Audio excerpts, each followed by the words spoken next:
Yes? Everybody has come? Yes. We are reading from Srimad Bhagavatam. Everybody knows about Bhagavatam? I don't. Sorry. Srimad Bhagavatam is one of the 18 Puranas. And it was written by Vyasadeva about 5,000 years ago. And this is one of the very important books of Vedic literature because it explains about love of God, Krishna Prema. And this is the book which was very dear to Lord Chaitanya Mahaprabhu. He said that this book gives the essence of all the Vedas, all the Upanishads, Vedanta Sutra, and other Puranas. So I give lecture on this every day. And now we are reading from the 4th book. There are 12 divisions. You can come forward if you are not able to. Yeah, I'm translating, that's why we don't.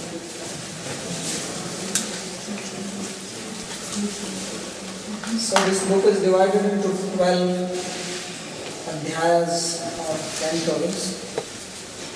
And every canto has various chapters. There are total 330 chapters in it, and 18,000 slokas or verses.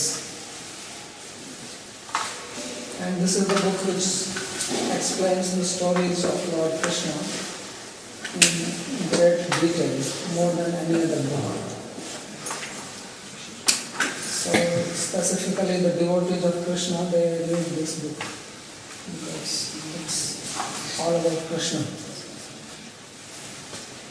And the whole story of Krishna, how he was born and how he came to Vrindavan, how he was tending the cows here, and his dealings with the gopis, and how he defeated the various asuras, demons who came to kill him.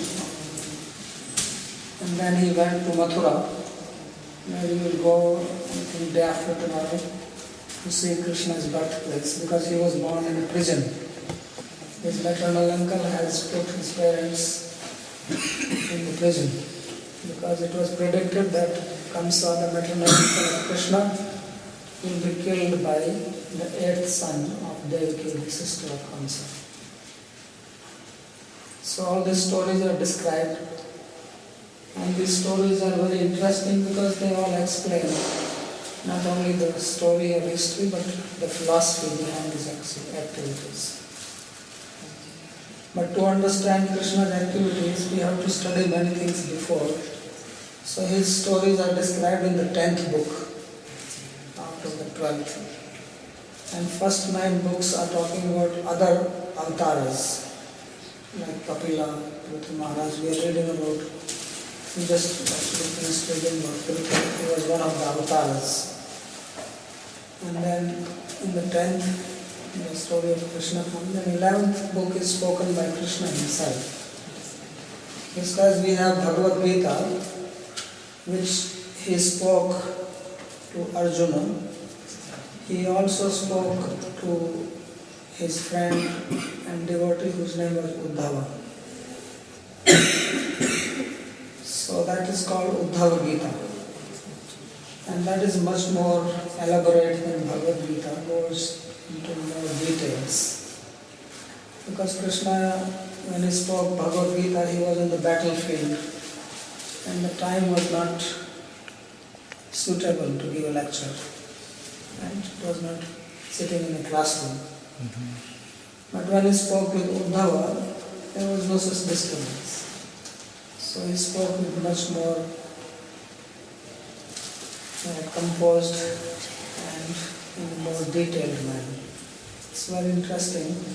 So those who are interested in knowing Bhakti, and since you are coming from Bhakti Marga, then this Bhagavatam is actually the book to be studied.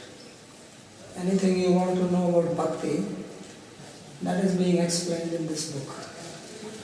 Because Krishna, he is the person who came and lived according to the principles of Bhakti or love.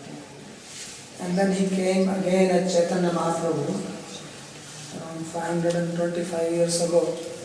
But now he came as a devotee of Krishna. He is Krishna himself, but he became a devotee to show how to love God. Because God is the Jagat Guru, he is the universal teacher. So first he came as Krishna and he gave instructions. And then he came to show by his own example how to practice bhakti. So that's why Chaitanya Mahaprabhu said that we should study this book. Because this book explains about bhakti, and bhakti is the best process. There is nothing higher than bhakti. Although there are various spiritual processes, but of all the processes, bhakti is the topmost or highest, because bhakti is the heart of God himself. And heart is most important, right? If heart stops, everything is over. So bhakti is the heart of God, heart of Krishna. And therefore it is most powerful path. Although it looks very simple, but it is the most powerful. So this place where you are sitting now in Vrindavan, this is the most powerful place on this planet. Because this is where Krishna personally lived. And he manifested his Leela, his pastimes with his devotees. So this place is most pure and powerful, although you may not see it like that. You may see a lot of garbage on the street and unclean. But if you disregard that and see it from the devotional point of view, then this is a very devotional place and very powerful, and very, very great devotees have lived here in the past and still living. Some of these temples which you saw, there is a lot of history. Actually every corner of this place is full of history. All these temples which exist here, and there are hundreds and hundreds of temples here. There is history how these deities which were worshipped by devotees, they were actually speaking to them. The first temple which you saw, the temple of Madan Mohan, this was built by Sri Sanatana Goswami, who was uncle of Sri Jiva Goswami. You know that Jiva Institute is made on the name of Sri Jiva Goswami, and he was the uncle, and he actually found the deity in Mathura playing with the boys. You may wonder, actually he saw the deity of Krishna, and the deity was actually playing with the boys there. So it was not just standing like that, he was just like a boy. And he bagged him and brought him here and worshipped. And he did not have any place for him. There was no temple. He was just living on that mount under a tree in a small hut. And he was writing books. And he used to go and beg, and there was no village here nearby, so he used to go from here to Mathura to beg food. And he will get few chapatis, this roti, and offer that to the deity, Lord Krishna, and then take prasad. And there was no arrangement, there was no gas to cook. It was a forest here completely. There were no buildings. So one day Krishna was eating and there was no salt, so he complained to him. He says, give me a little salt at least. And Sanatana Goswami said, now today you are asking for salt, tomorrow you will ask for gulab jamun. And then you will put my life into trouble, I have a job to do. So then he said, if you want all this fancy food, then you send somebody that I can build a nice place for you.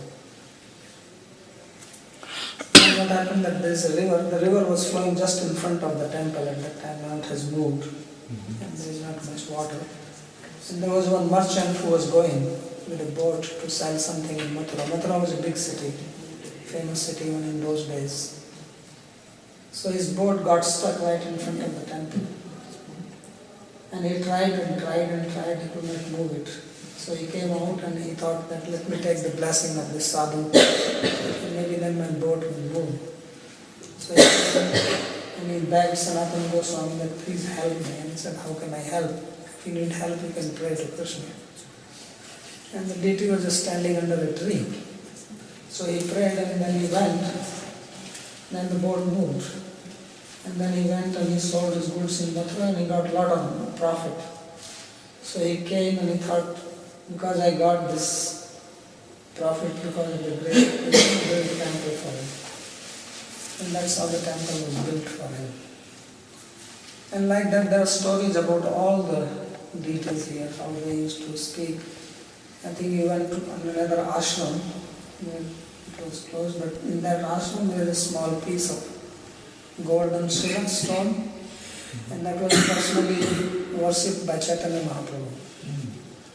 And when he used to worship it, he used to cry, and he had so much love.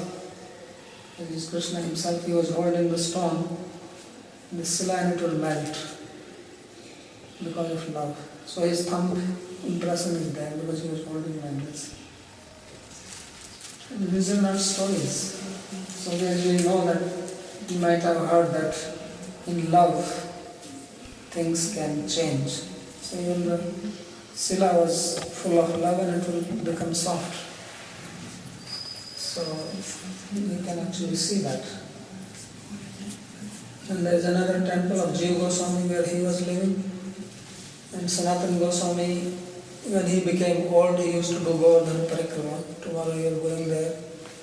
When he became very old, he was not hardly able to walk. And Krishna came to him and he said, why are you taking this trouble? You are old. But he did not stop because he was very strong. So Krishna, he took one stone from this small hill, Govardhan hill, and he put his foot on it. And he said that you just go around this and that is as good as doing Govardhan Parikrama. So if you go to this temple, that stone is there with Krishna's footprint on it. Also put his flute, so there is a mark of his flute. So there are many great devotees of Krishna who have lived here and still living. Of course now it has become more commercialized. Even 10, 15, 20 years ago, it was more like a small village, right? Kurumarata Prabhu is living here now, how many, 30 years? 28. 28 years, so he has seen so much change happening. And my Guru Maharaj tells that there was nothing here. This was considered like completely, even his temple was out of town when he built it. He is saying that people used to say, why are you building it here? So it had changed a lot with time. But originally only devotees were living here and there were only temples. It was known as the city of temples. So coming back to our chapter, just to give you an introduction that we have been reading. We are reading from 4th Canto, the 4th book, and chapter number 24. And this is the story of a king whose name was Prachin Barhi. Prachin Barhi was great-grandson of Prithu Maharaj, and Prithu was an avatar of Krishna. Prachin Barhi was a very pious and religious king, and he did many of these yagyas. That's why his name became Prachin Barhi. Barhi is the word for kusha grass, which is used in sacrifice yagya. And Prachin means east. So when you do this yagya, you have to spread kusha grass, keeping the roots to the east. And because he did so many yagya, his name itself became Prachin Barhi. So he had 10 sons, and they were known as prachetas. So he asked his sons that he get married and produce children. This like now in Germany, government is saying produce children, right? Long ago, I think last year I saw one news which was came saying Kinder no Inder. The government of Germany had given some facility for Indians to come and work there in the IT industry. So the Germans were protesting and they were saying that we want children, not Indians. So this was the heading of the news. There was one politician, not the Germans. And I saw the news. It said Kinder no Inder. That's right. Right? So, in the same way, there was a need of children even in India in those days. Because India was not as populated as you see it now. Even when India became independent, there were only 300 million people. Now there are 1200. So he asked his son to get married. And in India in those days, people will get married not just like that. Marriage was considered as a very sacred duty. Because it was not just for getting married and enjoying the union with the opposite sex. It was considered as a service to God because the children were produced so that they become devotee of God. And therefore these prachetas, they said that if we have to produce children, first we must do penance so that our minds are fixed on God. So that when we produce children, they will be godly. Because the consciousness of the parents influences the consciousness of the future progeny which will be born. This is very important principle described in Ayurveda, in the Vedic literature. And now modern science is also believing this. So therefore in India the marriages were not formed just for enjoyment, but they had a spiritual purpose. That's why married life was called Grihastha Ashram. It was not just house, but it was an ashram. Ashram of married people. So just as we go on in ashram for spiritual purpose, the marriage itself was meant for spiritual advancement. It was not for some material gain or material enjoyment. So these sons, because they were sons of a great king who was also a devotee, they themselves knew it that if we have to get married, first we must be fixed in our mind properly. So they told his father that before we get married, we will go and engage in spiritual practice so that we can control our mind, and then if we have to unite to produce children, we will not forget God. Otherwise people just plunge into enjoyment. There is no thought of God. Who thinks of God when they are uniting with their wife or husband? There is no chance. So that's what they said earlier. So when they were going to perform austerity, on the way they met Lord Shiva. And this is very interesting that why Lord Shiva has to come and meet them. Because God, when He sees that somebody is interested spiritually, then He arranges for the teaching. One gets Guru by the grace of God. And if one is sincere, then one will get a sincere Guru. Because these prachetas were very sincere, so they got a Guru like Lord Shiva.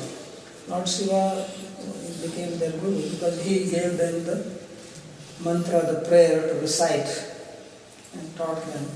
So there are many instances like this. The story of Dhruva we read, that when he was going to forest, then Sri Narada Muni met him on the way. And he instructed him, he gave him the Diksha mantra. Otherwise we have no way how can we find Guru and how do we know who is bona fide or who is not bona fide. We have no idea. So if we are pure in our heart, if our desire is pure, we are sincere, then Krishna himself will guide us to the proper teacher. So teacher we get by the grace of God, because actually teacher is a manifestation of God himself.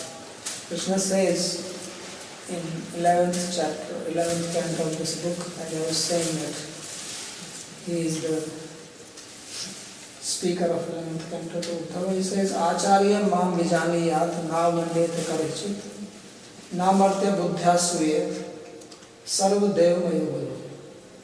He is telling to Uddhava that you should know that I am the Acharya, I am the teacher, I am the Guru, and don't think that Guru is a normal mortal human being.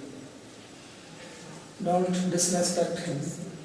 He is the Sarva Deva Maya, he is the manifestation, embodiment of all the Devas. Because whatever you can get from the Devas by worshipping them, you can get that by the grace of God. So, for that reason it is said that we get Guru by the grace of Krishna himself. And therefore Lord Shiva met them. So this is where we begin our reading. Vidura Vacha. This is a dialogue going on a great sage Maitreya and Vidura. So Vidura, when he heard this from Maitreya, he is asking a question. He says, Prachetasam Giritrena Yatha Sit Pati Sangamaha Edutah Harapitas Tando Brahman Vadarthavat. He said that, my dear teacher, please explain to me how is that the Prachetas, they had meeting with Lord Shiva. How did this happen? And then Lord Shiva, being pleased with them, he instructed them. So I want to know this. Sangama khalu viprarshe siveneha sharirinam durlabho muniyodadhur asangariyam abhipsitam. He says that meeting with Lord Shiva is very difficult. How is that human beings can have darshan or meeting with Lord Shiva? Sangama kalu viprasya shiveneha sharirinam durlabho. Even the great sages, they are not able to have darshan of Lord Shiva. So how is it that these Prachetas, they met him? This is a very interesting question. Because one's life, the quality of life depends on association. Our life is always influenced by the association of other people. We are always interacting. We are not living on some isolated island. We live in society and we are always getting influenced by the environment, by the people we meet, the people we see. Even if we don't talk, even if we just see, it creates an impression on our mind. So one's life is dependent on association. And if we want good life, then we should hanker for good association. So he said that how was it possible that people could get association with Lord Shiva, this Pracheta, but even the sages are not able to get this. Atmaramopi yastvasya loka kalpasya radhase saktya yukto vicharati ghoreya bhagavan bhavaha. He says that Lord Shiva, he is an Atmarama, means he is self-satisfied. And because he is Atmarama, then he doesn't need to go anywhere. But sometimes you can meet people because you need something, so you go to somebody, and then that person happens to meet you because you are in need of something. But Lord Shiva is an Atmarama, he is completely satisfied in his own self, there is no need for him for anything. So how did this happen? He doesn't have to do anything to achieve anything. And he is wandering here and there with his wife, Parvati or Sati, who is called here as Ghoraya. Ghora actually means very terrible because she does the job of destruction also. You can see in the form of Kali. It's not so pleasing to look at her. So it's called Ghora. So this is the question which was asked by Maitreya.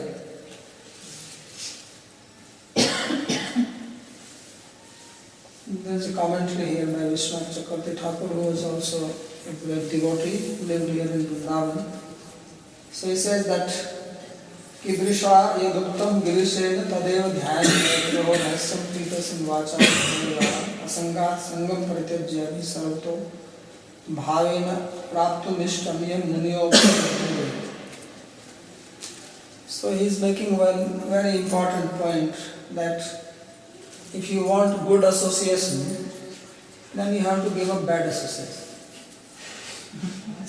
Right?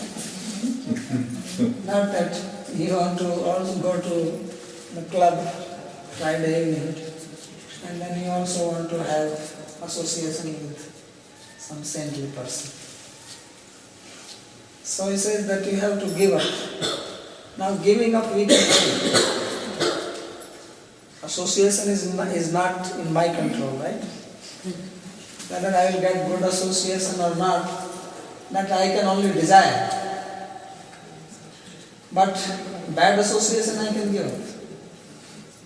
So this is a very nice point he says, asangat sangam parityajya, that first give up bad association and then look for good association. So giving up bad association, that shows the sincerity of the person. That means person has some sincerity. But if one is not giving up and was still attached, then it's not the desire is not very strong. Of course, if one is having desire for good association, that is good. Sooner or later it will work. But it will work quickly if we can give up bad association. So tato dussanga budsrijya, that give up the dussanga, the bad association, satsu sajjayata buddhiman, that an intelligent person is one who gives up bad association and takes good association. There are different marks of intelligence. Right? So here the mark of intelligence is one is having good association. And one is intelligent, because that association is going to change your life. So he says that even the sages, they hanker to have association of Lord Shiva, but they cannot get it, they only think of it. So how is that these prachetas, they got it? So now Maitreya, he explains the whole story, how it happened. Maitreya said, Prachetasaha piturvakyam sirsa adaya sadavaha disam praticim prayayus tapasya pritachetasaha. Says that the prachetas, when they heard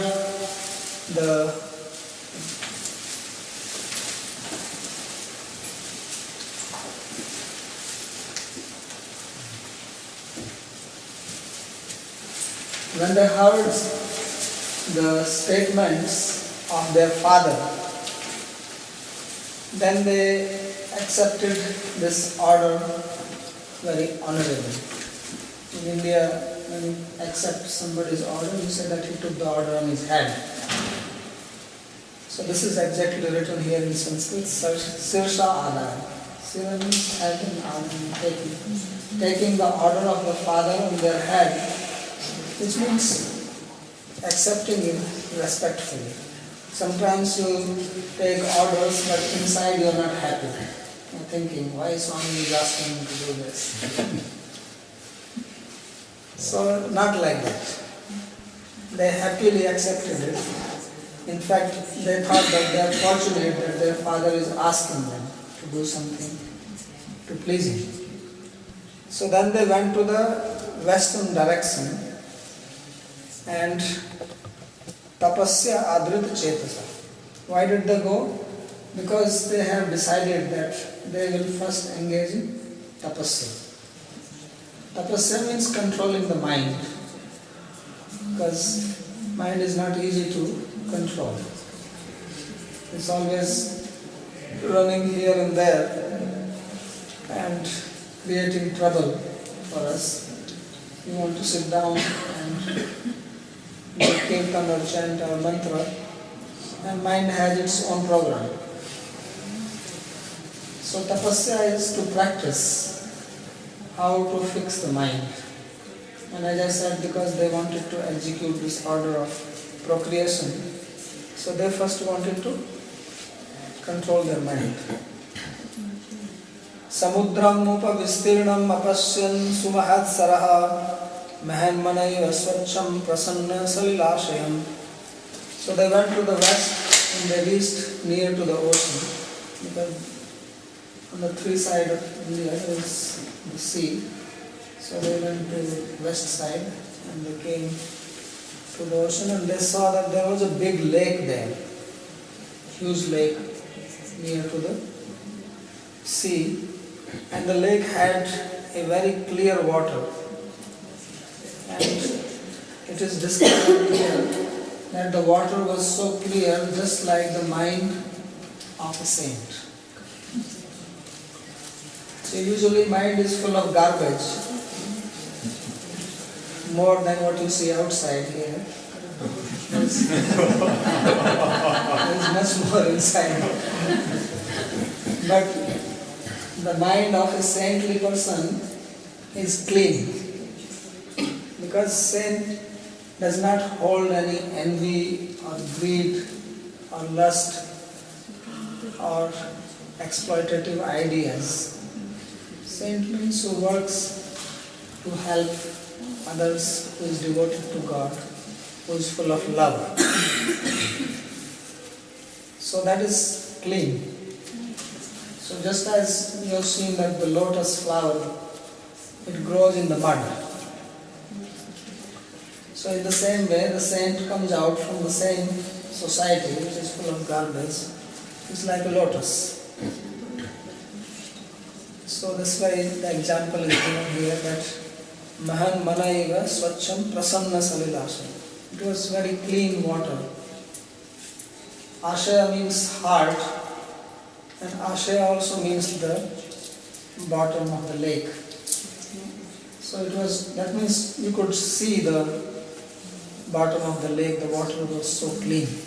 It's like you can see the heart of a saint, because the saint does not speak something and have another plan in the mind.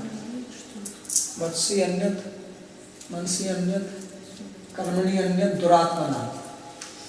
Vatsi ekam, mansi ekam, karmani ekam, mahatmana. A mahatma or a saintly person is one, what he thinks, he speaks, and what he speaks, he does that. And a duratma or a wicked person is one who thinks in one way, speaks in another way, and acts completely different. So then you cannot understand what is inside the heart. Like a dirty lake, you look at the top, but you don't know what is inside. So on top you see one thing, but you have no idea what is inside. So the lake was like the mind of a saintly person. So Samudram Samudrat kinchin nunam upadhuke hine chaiti karma pravachika. So say that they reached this and the lake was just near the sea. And now there is a little bit of description of this lake, how wonderful it was. Neela Raktotpalam Bhoja Kalharinde Indevarakam Hansasaras Chakravat Karandavani Pujitam. There are various types of lotus flowers which were blooming there. In English we have only one word, lotus, but in Sanskrit there are various words for lotus flower. There is Nilotpal, Raktotpal, Ambhoja, Kalhara and Indivara. Because there are various types of lotus flowers, some which are blooming in the daytime, some which bloom in the evening, some which bloom at night, some which are bluish in color. They are called Utpala and Indivara. So according to the characteristic, there are different names. So they saw that there are various types of lotuses on this lake. And there were birds, there were swans and cranes, and there is one bird called Chataka, Chakravat. Chakravat is a bird which feels separation at night from his wife and then is waiting for the day. So these different types of birds were chirping there, and it was very beautiful. Matta Brahmara Rasoswarya Rishtaro Natamrikam Padmakosara Jodikshu Vikshipata Vanotsavam. And there were various types of bees and bumblebees which were also buzzing around in a very sweet sound. And they were intoxicated from the honey of this lotus. And there was wind blowing around, and because of the wind, the saffron from the lotus was spreading, and it was just like a big festival. So just like in India they have color festival and they throw the gulab. Like that, the saffron was flowing out from these lotus flowers, as if it was a festival. So in this place, it says, Bhakta Brahmarana Swashvarena Vishnu Romana Mukha Kalakangri Pasya Bhakta Yatrasa. He is making like allegory. He says that because these bumblebees who were intoxicated by drinking the honey, like people go to club and drink and get intoxicated and then they dance. So it was as if these bees were dancing and singing, because when they were moving, as if they were dancing and singing, and because of that the lotuses, their hairs were standing on the end, and that's why they bloomed. And then the parag, the saffron, was flowing into the air. Padmuko saranjo dikshu vikshiptaya paunena utsavayat. So then the wind was taking that. But then at that time, they saw something very amazing. Suddenly when they were at this lake. It says, Tatra Gandharvam Akarnyam Divya Marga Manoharam Vissasmyu Rajaputraste Mridanga Padavadanam. Suddenly they saw that there was a very beautiful music coming from the lake. Now we are only conjecturing that these bumblebees were singing, but now there were actual music. And there is a class of people, they are called Gandharvas. They are musicians. They sing very beautifully. So they heard the voice of these Gandharvas and Divya Marga Manoharam, and they were surprised because there were also the sound of drum and panam. Various types of musical instruments were being played suddenly. So Gandharvam Ganam Margo Gan Sambandhi Kada Mridanga Panvadi Vadyam Pascha. So they saw that there was nice sound of music coming and they looked towards that. And then they saw that somebody is playing the mridanga. So Satu Mool Dhani Dhirapi Ganam Atriskara. But the sound of the musical instrument was not so loud that it subdued the singing. One could hear the singing clearly. Sometimes people play musical instruments so loudly that you don't hear what the singer is singing. So he said that it was not that loud. Because the musical instruments are there only to support the singer, not to show off their art. So then what did they see?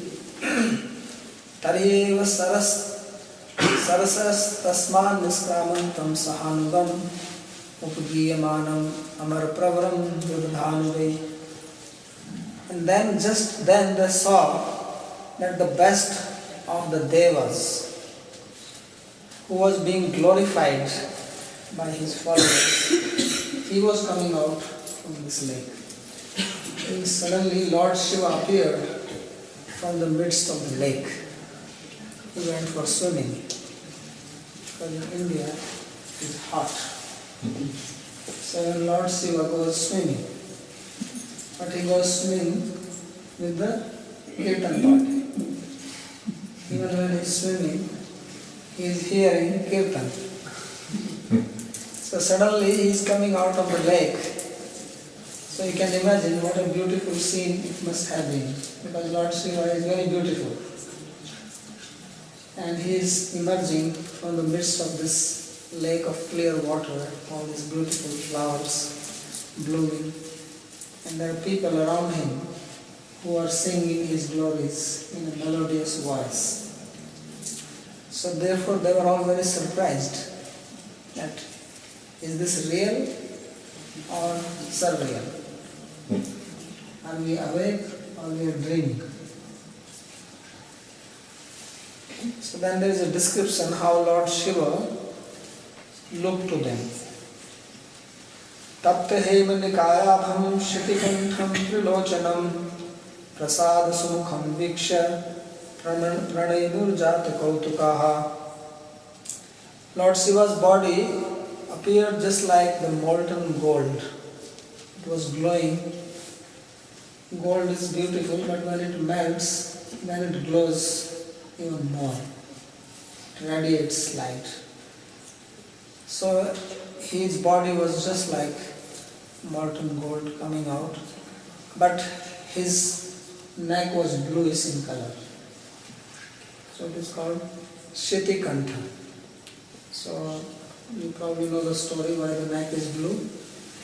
Because he was very compassionate. This word is used to show here. In Sanskrit books, when the words are used, Lord Shiva has islands of names. Why this particular name has been used, there is a significance here. Because Sitikantha means one who has a blue neck, and that signifies his compassion on humanity. Because he drank this halahal poison to protect the humanity. And this is to indicate that he is going to give that compassion now to the prachetas. That is the implied meaning in using this word here. That he will now bless the prachetas. And he had 3 eyes, Trilochanam, and prasada sumukha. He was very pleasing to look at. He had a smile on his face. That means he was in good mood. He was not angry, he was not in some kind of distress, but very happy.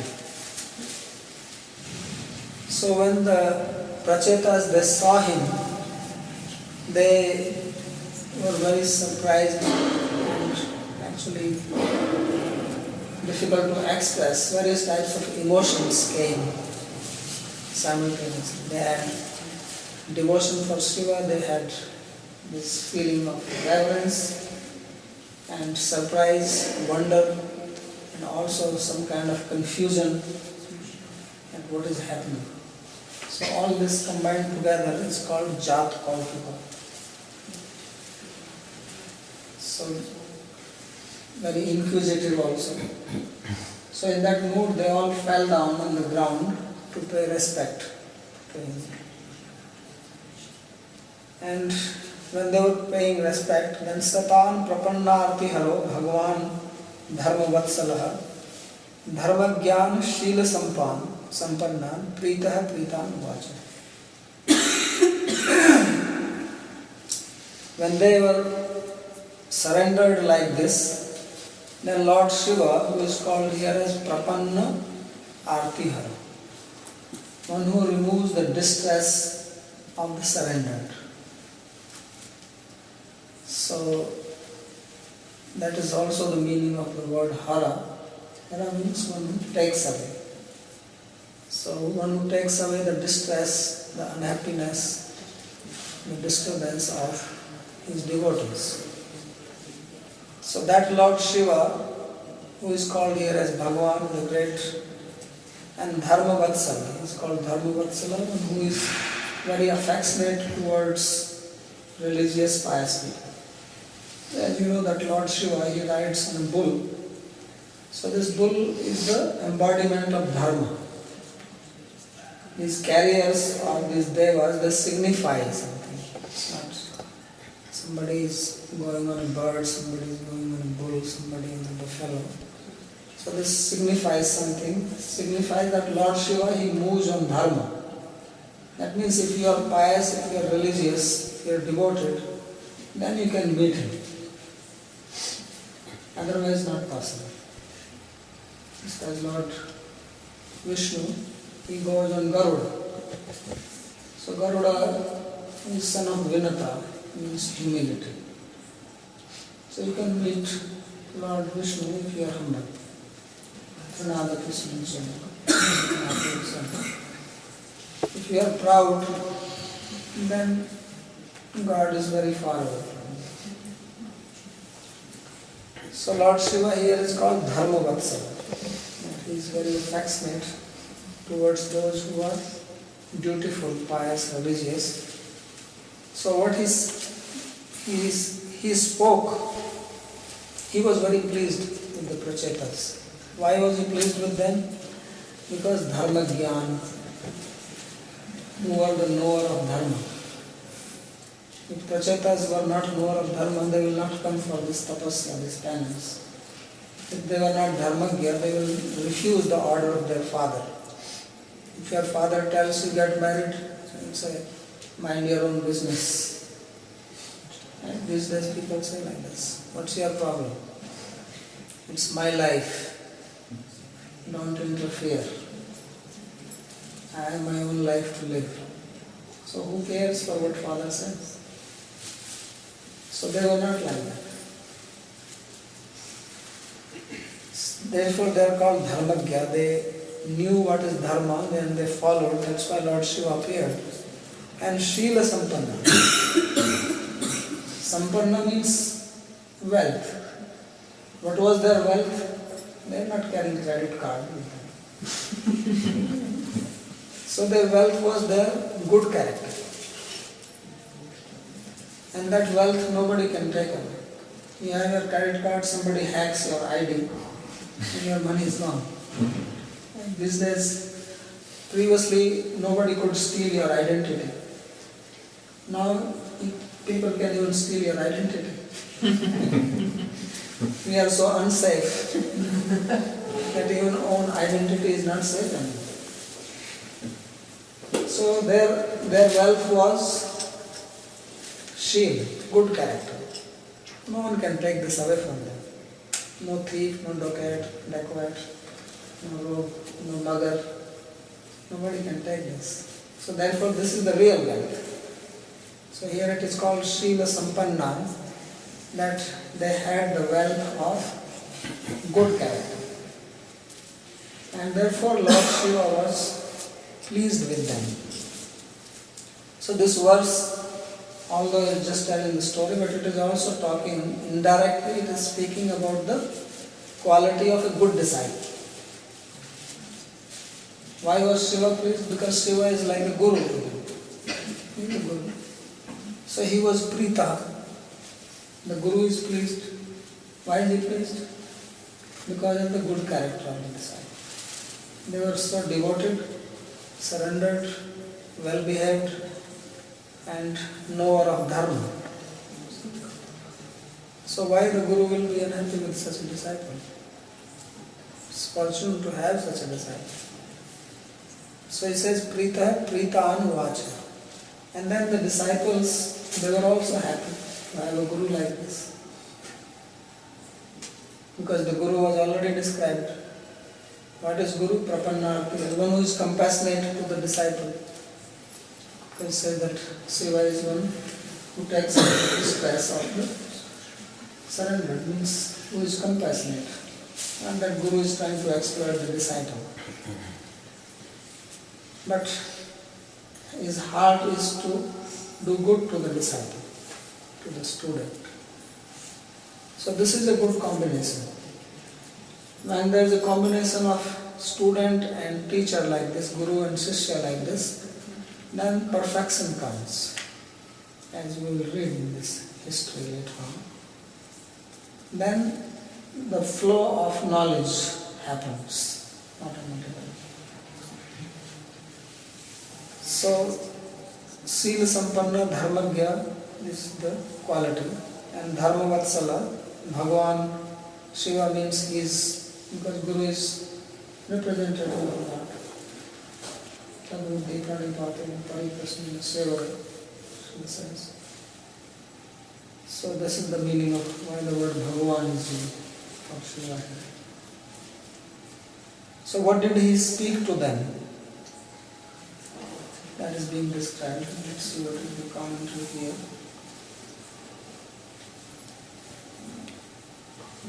That's nothing. Sri Rudra Uvacha. Lord Shiva, he is speaking. Yuyam Vedi Shadha Putra Viditam Vaschikishitam Vigrahaya Bhadrangva Evam Vedarshanam Kritam.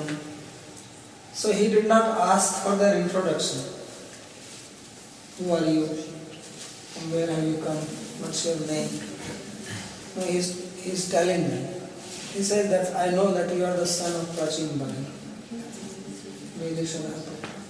Vedishana is another name. Vedi is another word for Kushagras. So Vedishana Putra Viditam Vaschikirsitam. And he said, I know what you want. Because Shiva is not ordinary person, he can read the mind. So he says that I know you are the son of Prachin Bani and I know what you want. So this is the perfect combination when the Guru understands what the disciple wants. Because Guru has to know the disciple's heart. And Anugrahaya Bhadram Va Evam Me Darshanam Kritam. He says, you have had my darshan. Why? He says, because I want to give my mercy to you. Not that Shiva is thinking that these are princes, they are son of king, maybe I will get a good donation from them. Sometimes the sadhus think like this, spiritual people who are in the spiritual society, they meet some rich people, they are only thinking, what can I get from him? So he says, no, you have seen me because anugraha. In this word, anugraha works in both ways actually. It's very interesting. It means that you have met me because you are giving anugraha to me. Because it is also a rare phenomenon when a qualified guru gets a qualified disciple. Because if a qualified guru, a good guru, a bona fide teacher does not get a good disciple, then what happens? He cannot transfer his knowledge, his power to anybody. So he also cannot fulfill his purpose. So anugrahaya also in that sense. Anugrahaya yuyam bhadram va. And it says, let there be auspiciousness for all of you. me darshanam kritam, because you have seen me. So, chikirshitam bhagavad aradhanam eva atayeva go yusmakam anugrahaya darshanam kritam. So, this is the direct meaning, that because I understand your mind, what do you want to do? You want to worship Lord. And therefore, I have given my darshan to you to bless you. Seeing them qualified. Other meaning is yadva go anugraha yusmat kartrik anugraha praptaye maya evam darshanam kritam.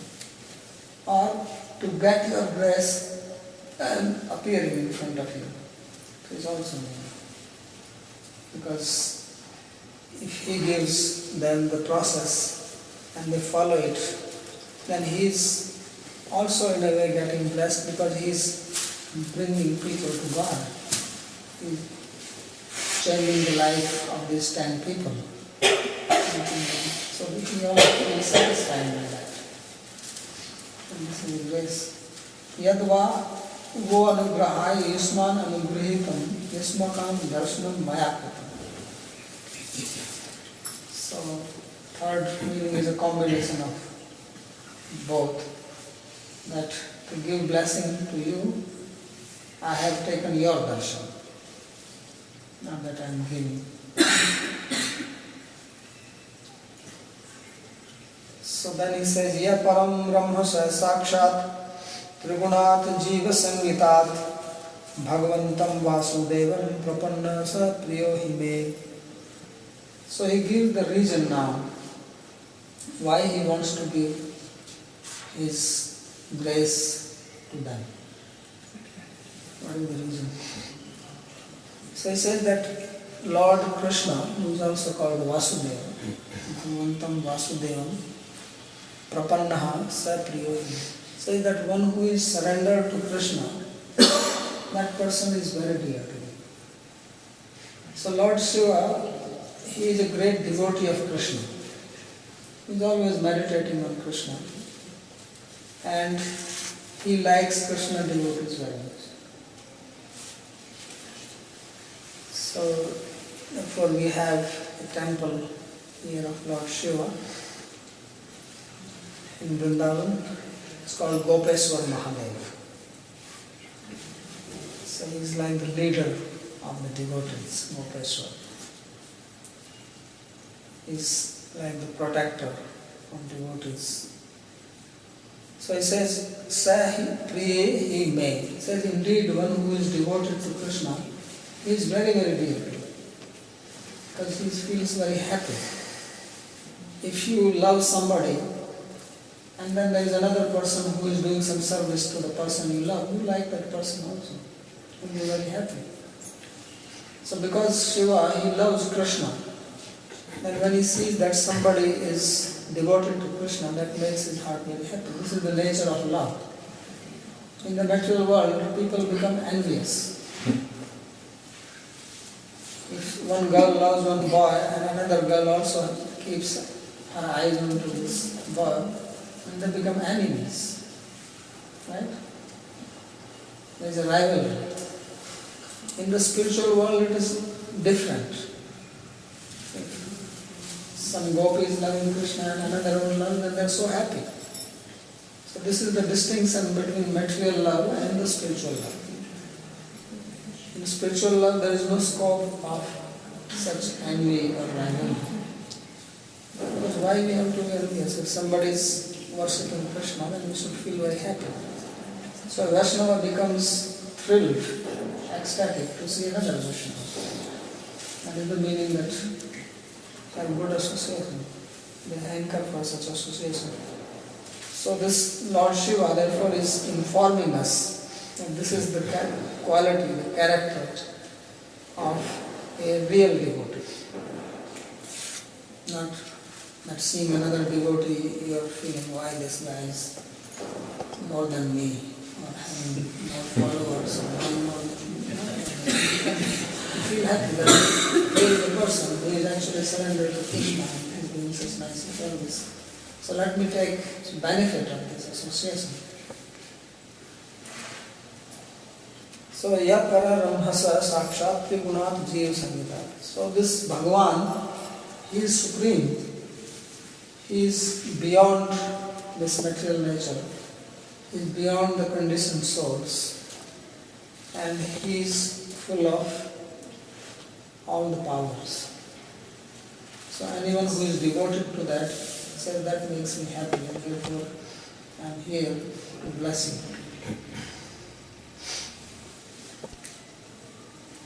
So yes, Sakshat Bhagavantam Vasudevam Prapanna Sahi Mepuye. So Krishna is called Bhagavan directly. Krishna is not an avatar of anybody. He is the original God, original Bhagavan. Therefore the word Sakshat is used. Katham bhutam rahasya sukshmat trigunat pradhanat jeev sangitat purushat cha param prakriti purushayor niyantaram kriyate. So Bhagavan or the Lord or God or Krishna, he is superior to this universe which is made of the three gunas, sattva, rajas, tamas, made of material elements. He is also superior to the conditioned living beings in this material world.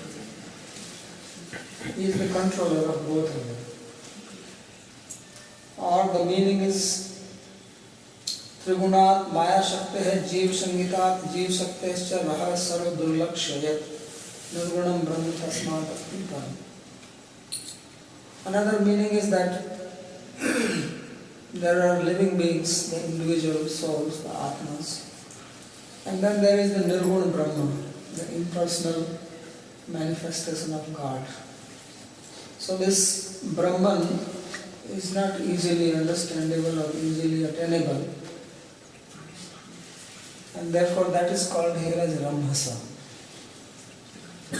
So Bhagavan is even superior to it. There are three manifestations of absolute reality called Brahman, Paramatma and Bhagavan. So usually we use these words Paramatma and Bhagavan interchangeably, but when it comes to philosophy, they have their technical definition. So Bhagavan is the highest manifestation, and then we have Paramatma, and then there is Brahman. So Bhagavan is superior even to Brahman, that's what is said here, that is one meaning. Brahmano hi pratishtaham iti Gita. As Krishna himself said in Bhagavad Gita, Brahmano hi pratishtaham amritasya vyasya. He says that he is the support of Brahman.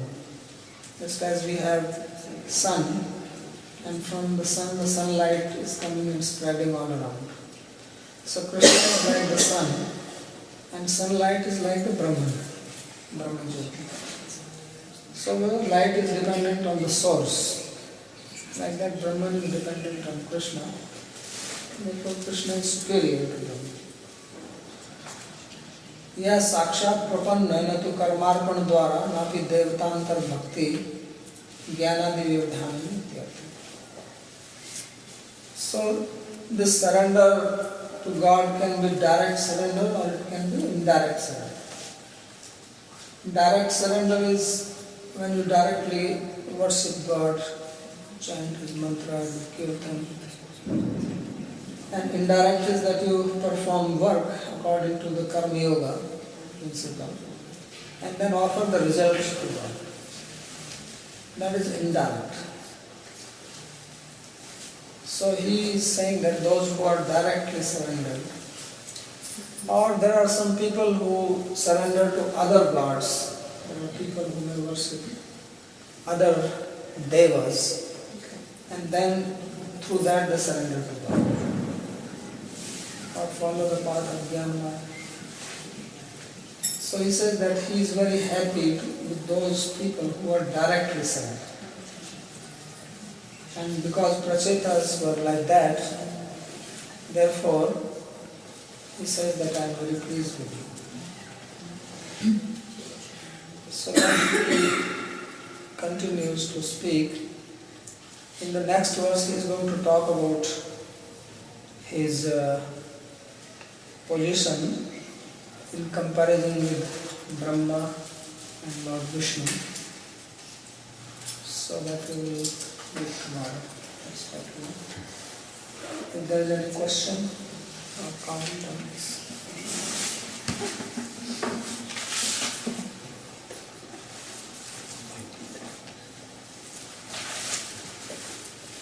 You mentioned the vahanas of the deities. What is the meaning of the fact that Krishna doesn't have any? Krishna, because he is not a deva, he is a human being. Krishna performs human pastimes. He walks like human beings. But when he is like a deva, then he has Garuda. He also has Garuda. So Krishna has two types of. Everybody understand the question? No. The question was that like Shiva has bull and Brahma has his swan, and then we have Kali, a lion. So Krishna doesn't seem to have any. It's like he doesn't even have a bicycle. Because he is walking here. So why that he does not have any vehicle? If you go South India, Lord Vishnu temple, you see Garuda everywhere. But you see here Krishna temple, you don't see him. Right? Why that? Because Krishna, he has two types of Leela. One is called Aishwarya Leela, other is called Madhurya Leela. One is where he behaves just like a normal human being. When he was here in Vrindavan, he was not acting like God. He was just like a cowherd boy and going around walking with his, playing with his friend. If he had a vahan, then everybody will start worshipping him and doing arti to him. Then they cannot play with him. But he did not want that. He wanted to be like everyone else and play and be happy. But when he takes his mood like Vishnu, then he can also have Garuda. So that is Aishwarya, majestic. So he did not manifest his majesty. Because when majesty is there, then the love becomes diminished. When majesty is hidden, then there is love. Because if you know somebody as a very great person, then it is difficult to love that. You have to always keep some distance. But if somebody is on the same level as you, then you can have open heart relationship.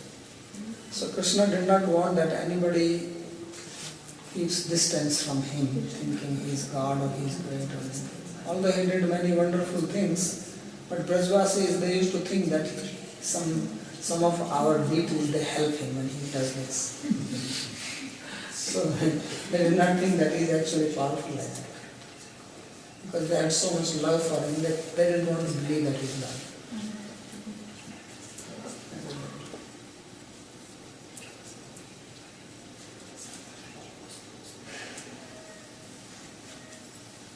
Any other question?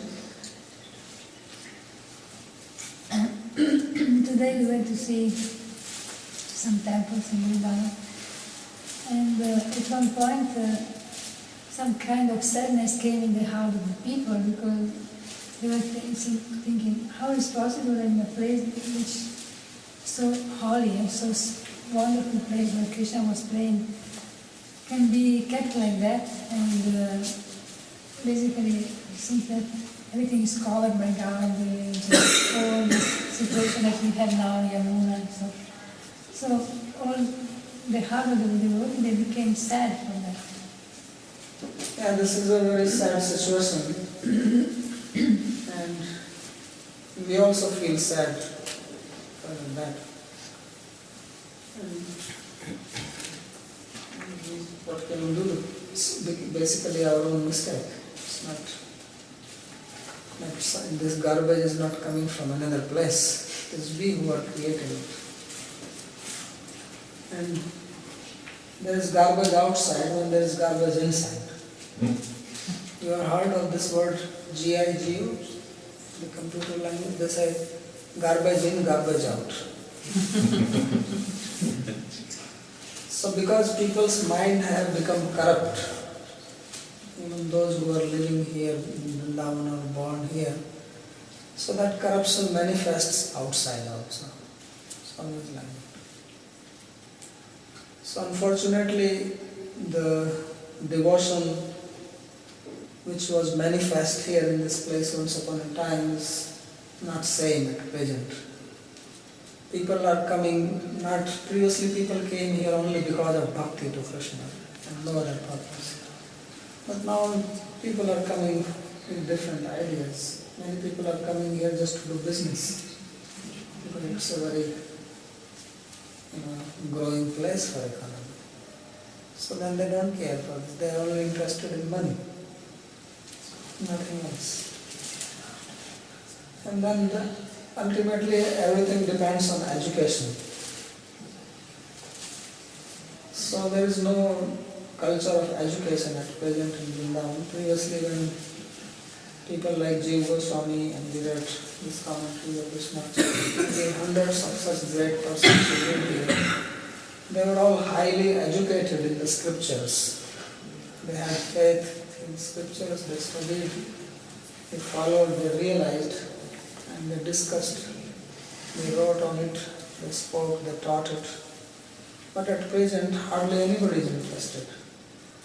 There is a lot of entertainment available.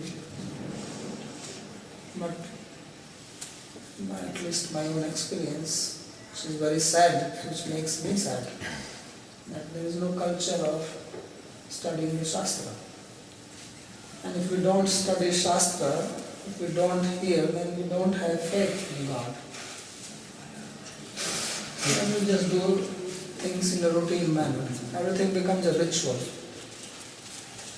When people even go to temple, in a ritualistic manner, it's like a habit. Just as you read newspaper, then you keep it aside and you go to your job, you don't care who died or where is protest. It's just little time pass. So like that you go to temple also. Meaning is that there is no emotion involved, there is no bhav. When you read newspaper, you are not emotional about it. That Gaddafi was caught and shot. Now his son is saying, I will give 100 crore rupees if I am doing this thing. You read it and keep it. You don't feel any emotion inside. So people have because the interest is not bhakti. So that is a very unfortunate thing. But it was not like this. We have been here 25, 30 years. We have seen so much change happening. And change can be good also, but it's not, unfortunately, it's not for betterment. The atmosphere is becoming degraded, depraved, unholy. So that is the sad part.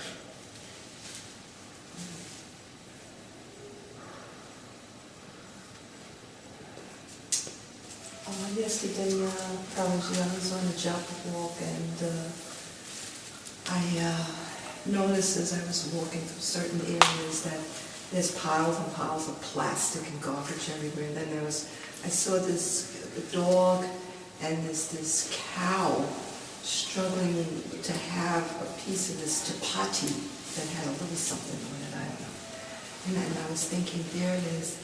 The cow and the dog are on top of all this garbage. And There's the monkey. I didn't see a monkey at the time. And Sometimes there's dog, cow and monkey also. And then the crow. He's looking for his chance. And it was just sad to see how it was just, I didn't see any grass growing anywhere nearby. And there's no place for grass. And the cow is our mother. This place is not for cows anymore. But human beings have occupied everything. And before, when the girl in front of me asked the first question, you said that a lot of the people love Krishna and they love being around him. Was there also respect to what he was, or they just thought he was a human being? when he was personally present, they saw him as a human being, not superhuman being, but human being who was very lovely, with good character, compassionate, all the good qualities which you can imagine in a human being, without manifesting anything extraordinary. So he was seen like that. Therefore everybody loved him.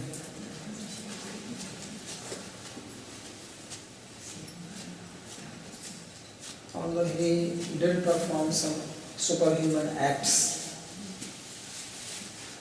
still they only thought of him as a human being. This was their greatness.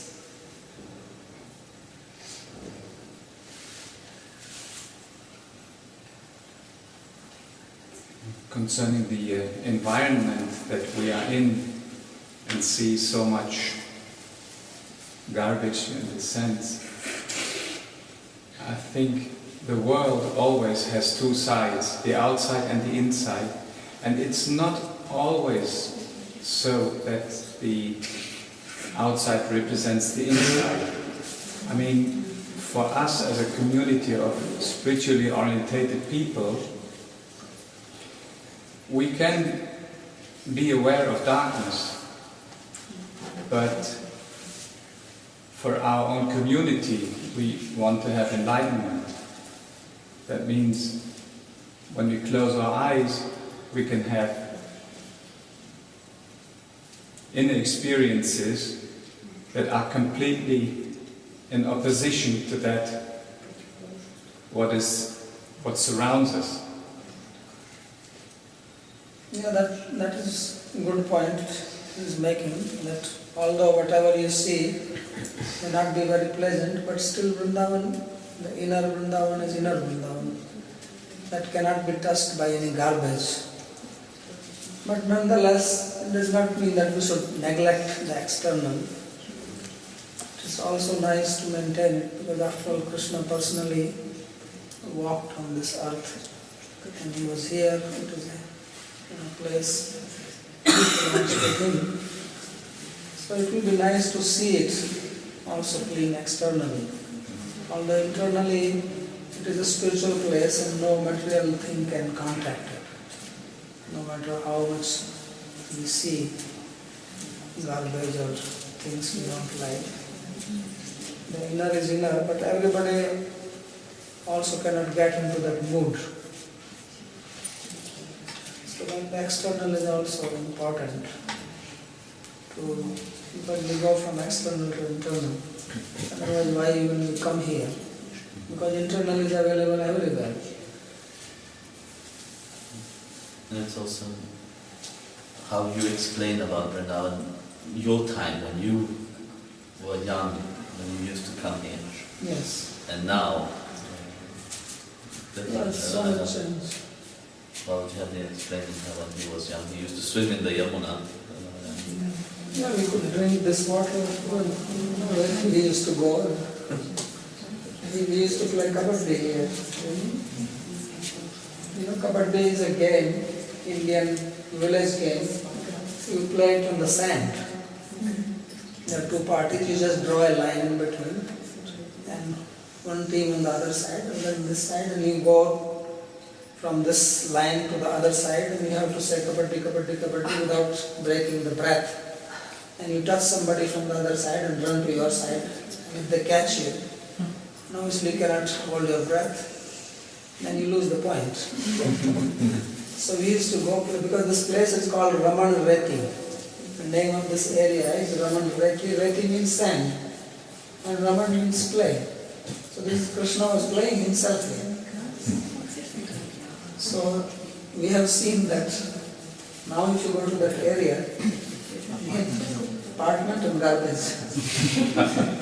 So we saw that it used to be beautiful sand. Even this Parikrama Marg was so nice.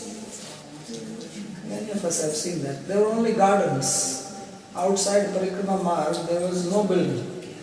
Starting from here, we go all the way up to this Chungi.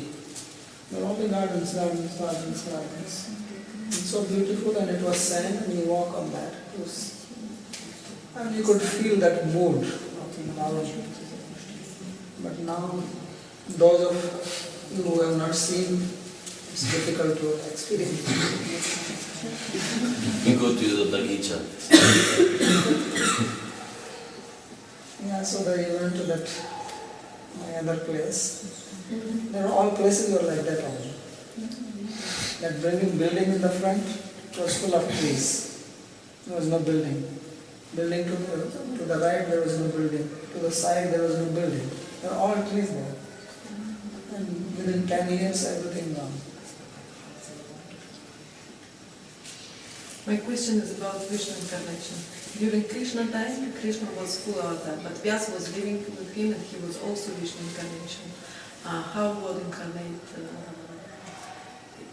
He has no limit, he can be in many forms.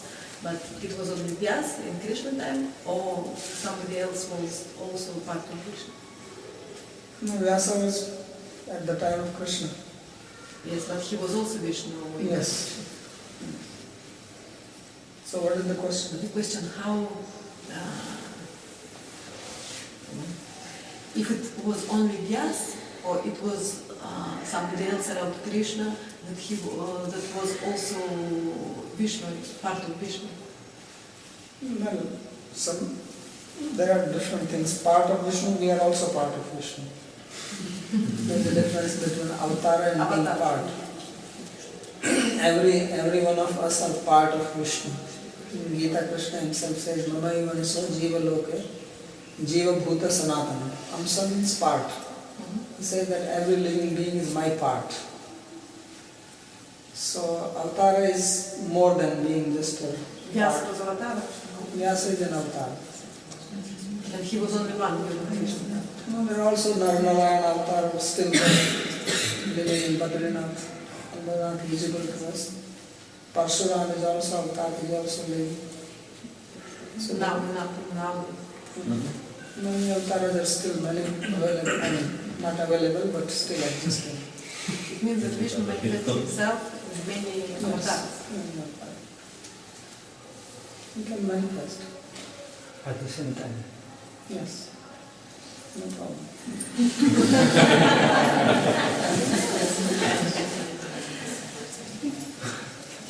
I have one more question. On my many walks, I walk, like I said, all over, and then there are places where I've been where people are living under, in cardboard boxes, so to speak, or nothing at all, and they're just out on the street or in the road. But the one thing that amazed me, and I was saying, wow, priorities are really perverted now. I heard phones ringing. And there were people calling one another, didn't have not even little huts to live in. Cell phones are ringing. And they're calling each other on the cell phones. They got cell phones, and they don't even have like a toilet or bathroom or anything. How? Inside there is television. They have a television inside. Yes, and some of them have TVs inside. And there's flies all around the people. But they were... So India is a very curious mixture of technology. But the same thing today in the temple, the Bhaktima of Tulsi Devi with the cell phone. You saw? Maybe they listen to the production. No, the whole thing. You just said about the verse where Krishna said that he is a part of everyone in the Gita. No, everyone is part of Krishna. Okay, everyone, but isn't a part of him the fullness? Isn't in a part of Krishna the fullness of him? I mean, every part is full.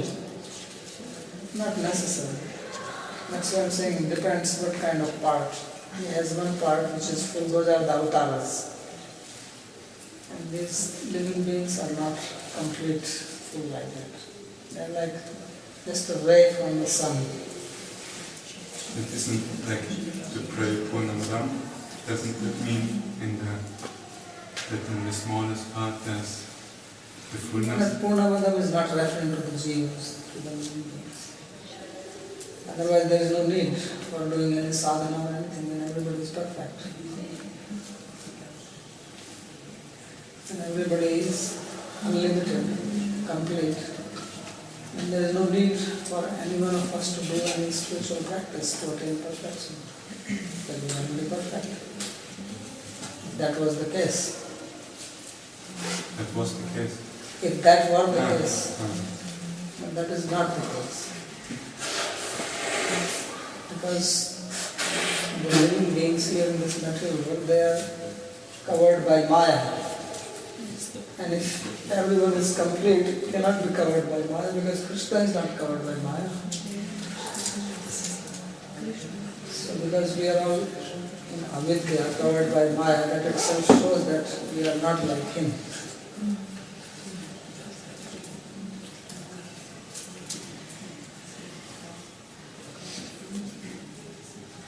Otherwise there will be no distinction between Lord and devotee. And both are same.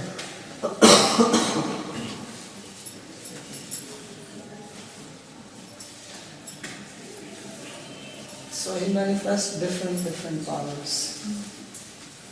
Even all the avatars are not equally powerful. There is a gradation in them. But even the avatars, if they are not full, they are still.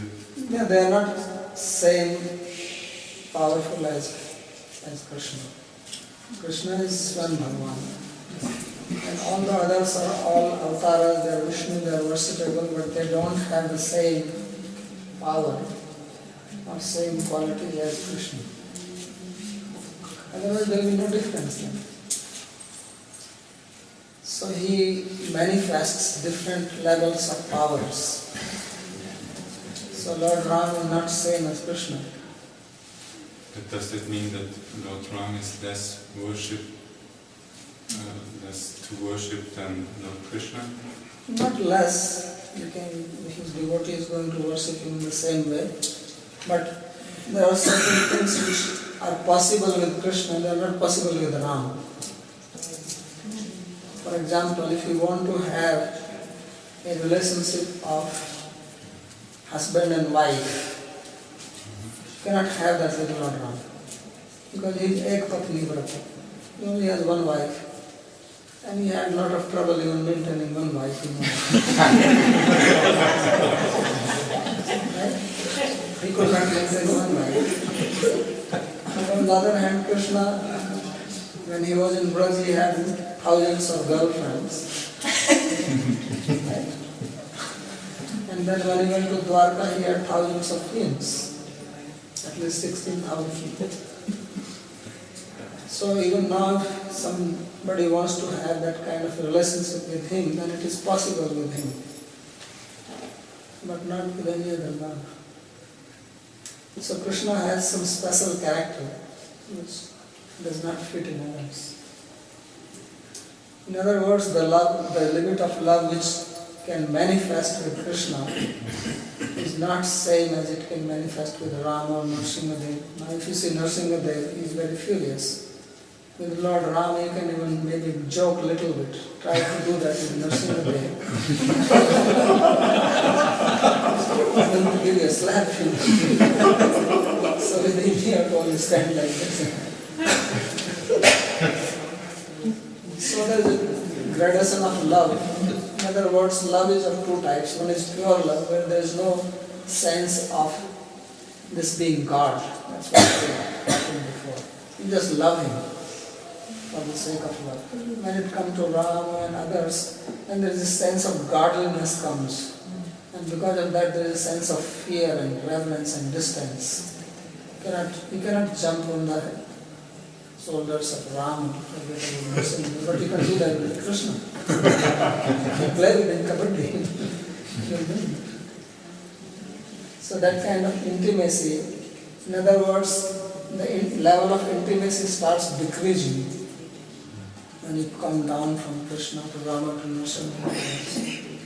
And then when you have Kurma and Matsya, what can you do with them? How much can you do with that? And we try to offer kheer, sweet rice or rasgulla to Matsya avatar. He said, what?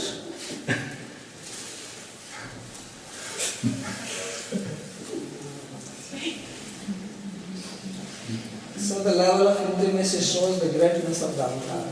And then the associates are similar. The associates of Krishna and the associates of Rama and associates of Nrsimhadev, they have different calibers. So an avatar is known by the associates, how intimate they can be with him, how much they can love him. That is the greatness of the avatar. Not by the qualities here. Then the qualities are also manifest more, because when you have more love and more qualities, qualities come from love. All qualities manifest from love, every quality. Without love there is no quality. Anybody who is considered as great in history, it is because there was some love in that person. No love, no greatness. So maximum love is manifest in the associates and devotees of Krishna. That kind of love is not possible in any other devotee of any other avatar. It's not possible because of the mood of the avatar. It cannot manifest. So that's why this Bhagavatam is the wonderful book. Because Bhagavatam speaks of all these avatars and then it talks about Krishna. Then you can compare one after another. Why these stories are coming one after another, you will read it. And then Krishna, so you will know the different levels. And then Krishna is the topmost.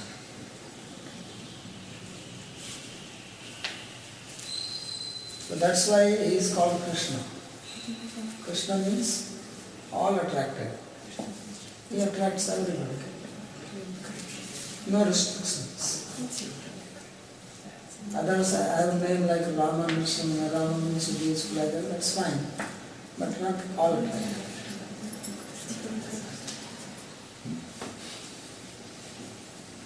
So therefore in Bhagavatam it is said that Ete chans kalapumsha Krishnastu Bhagavan Swara. And all these Rama, Nrsimha, Matsya, Kurma, Vamana, Parsurama, the whole list is given. They are all avatars of Purusha, but Krishna is Swayam Bhagavan. Nobody can match with him.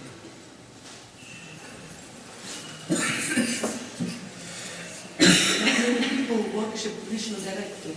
It means the love, expression of love is the same that worship Krishna. What is the difference? It is less. Why? Because Vishnu is not same as Krishna when it comes to love. But he incarnated like Yeah, incarnation, that's the point I am making. When you incarnate, you don't manifest all your power and all your mood. So Vishnu has 4 hands, right? Can you play with 4 hands? I want to offer. I never tried. I want to offer one kurta and dress. I can give it to Krishna, he can wear it. You have 4 hands, you have difficulty, I get a special tailor. How to put this dress to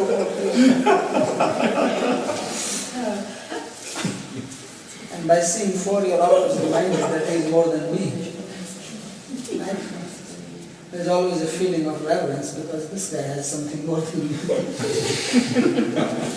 So your love becomes restricted. Majesty people like because it's very good, but it restricts the love. The feeling of this difference, it restricts the human love. Yes. In case of Krishna, there is nothing which he has which restricts that. It's love unrestricted. As soon as he is Vishnu, then some restriction comes. Oh, he is Vishnu. Fair. That's why when he showed the Shotoropa to Arjun, Arjun said, no, I like you back. How do you When Krishna himself manifested 4 arms in universal form, Arjuna also became, he started, oh my God, I did not know this. Even like this. He says, please come back. I want to see you like before. Tedaiva Rupena Chaturbhuja. says, come back, come back. He was completely scared. Then Krishna has to calm him down. His nervous system was disturbed. Said, come and have this herbal tea. Take deep breath. Just to this, you said Arjuna, but didn't Arjuna, when he asked him to be on his side, didn't he already have a feeling as the ultimate God there for him? Or? Yeah, Arjuna has both mood. Therefore, Arjuna is always a devotee, but then there are superior devotees to Arjuna. So, Arjuna has both feelings towards Krishna. ah. He thinks he is my friend, he also knows that he is something more. Before he showed him that which was. That's why he surrendered to him. Bhagavad Gita. Sishyasteham sadhinam tvam pratnam among your disciple. No friend will become a disciple of another friend. So that means he had some reverence for him. Also a friend. So here in Vrindavan, the friends did not have that kind of mood. So therefore there are two types of friends. Because Krishna, when he goes to Dwarka outside Vrindavan, his mood is different. He is more majestic. Because he is a royal person there. Here in Vrindavan, that's why he was not a royal person. He was belonging to cowherd family. So you cannot have much reverence for them like that. But once you belong, you are a Kshatriya, you are son of the king, already some reverence comes. And then there is a Kshatriya protocol. If you are a prince or a king, you don't go outside and play in the street. You don't play flute.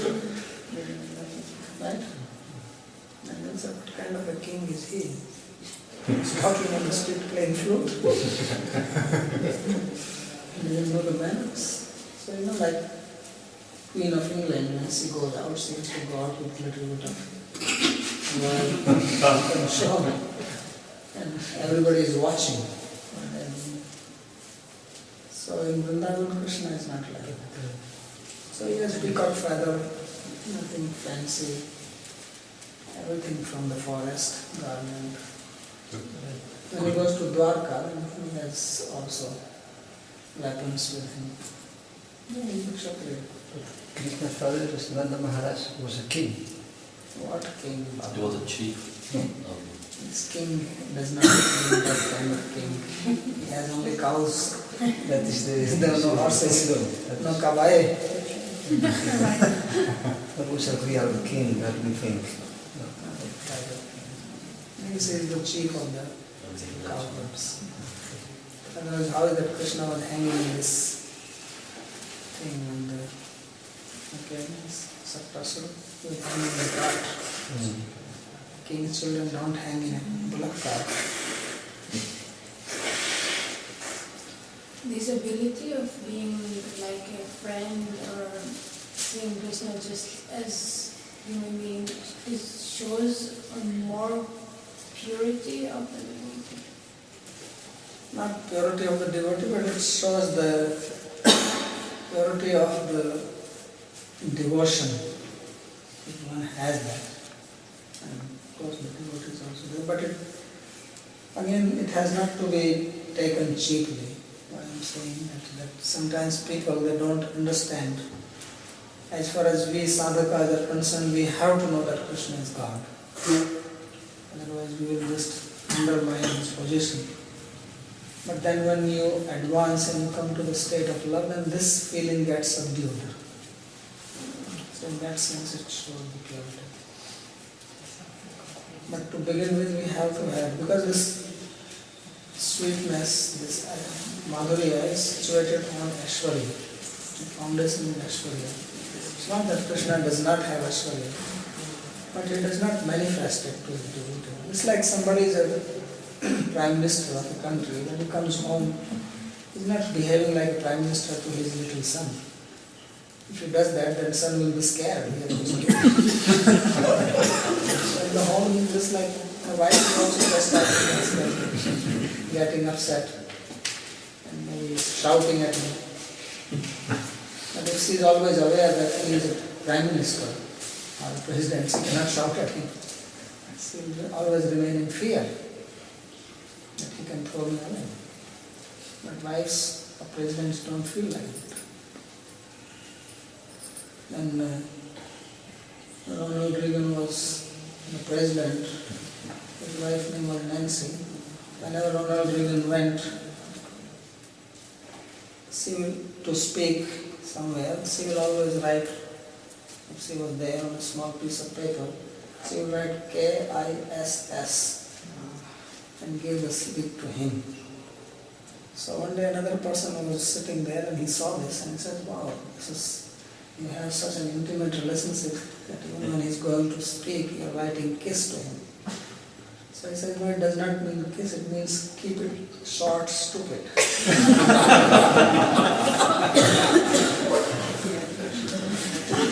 Not bore me here. With the nonsense talk, I hear it another the So that wife only can do that.